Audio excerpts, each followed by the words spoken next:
1773 का regulating act था, फिर 1784 का क्विट्स इंडिया एक्ट, 1786 का चार्टर अधिनियम और 1793 का भारत शासन अधिनियम। इसके पश्चात जो सर्वाधिक महत्वपूर्ण आपका एक्ट है या टॉपिक का है अपन पॉलिटी का, इंडियन कॉन्स्टिट्यूशन के विकास का, वो सर्वाधिक महत्वपूर्ण भी माना जाता है बहुत, 1813 का चार्टर एक्ट। इससे कई बार प्रश्न पूछा जा चुका है एमपीपीएससी में। कैसे प्रश्न पूछा गया है कि वह कौन सा अधिनियम है जिस अधिनियम के द्वारा भारत में कंपनी के व्यापारिक एकाधिकार को आंशिक रूप से समाप्त किया गया, या शिक्षा के प्रचार प्रसार के लिए क्या प्रयास किए गए थे, या ईसाई मिशनरियों को भारत में धर्म का प्रचार प्रसार करने की अनुमति दी गई, या फिर भारत में स्थानीय सरकार द्वारा पहली बार टैक्स कब लगाया गया। इस तरीके से प्रश्न पूछे गए हैं। तो सबसे पहला जो इसमें महत्वपूर्ण टॉपिक है कि भारत में व्यापारिक एकाधिकार जो अभी तक कंपनी का था, कंपनी के अलावा कोई भी व्यक्ति ब्रिटेन से आकर भारत में व्यापार नहीं कर सकता।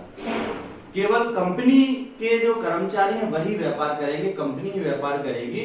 तो इसमें पहली बार कंपनी के व्यापारिक एकाधिकार को समाप्त किया गया, लेकिन यह पूरी तरह समाप्त नहीं किया गया, बल्कि इसको आंशिक रूप से समाप्त किया गया, क्योंकि अभी भी कंपनी का एकाधिकार चाय के व्यापार पर और चीन के साथ व्यापार करने पर उसका पूरी तरह एकाधिकार बना रहा।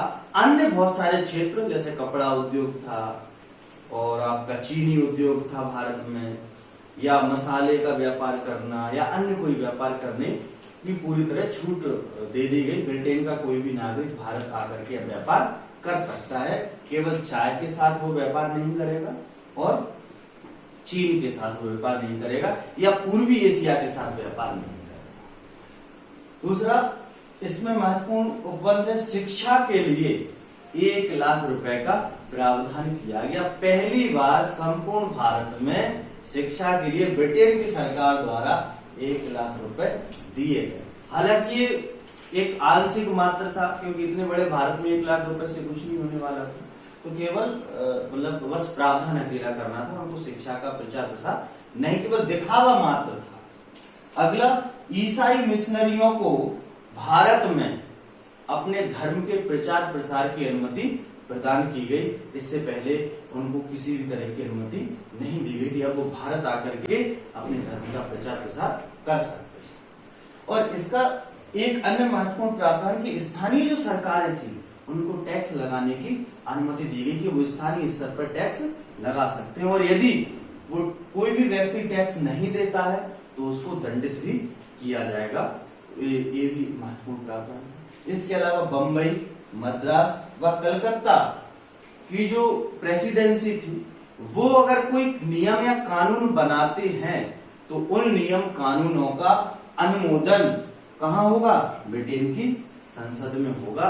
ब्रिटेन की संसद उनका अनुमोदन करेगी तभी वो विधियां मान्य होंगी, नहीं तो वो विधियां मान्य नहीं होंगी। इसके अलावा व्यापार करने की अवधि अगले 20 वर्षों के लिए बढ़ा दी गई। अब कंपनी अगले 20 वर्ष तक बिना रोक टोक के भी व्यापार कर सकती है।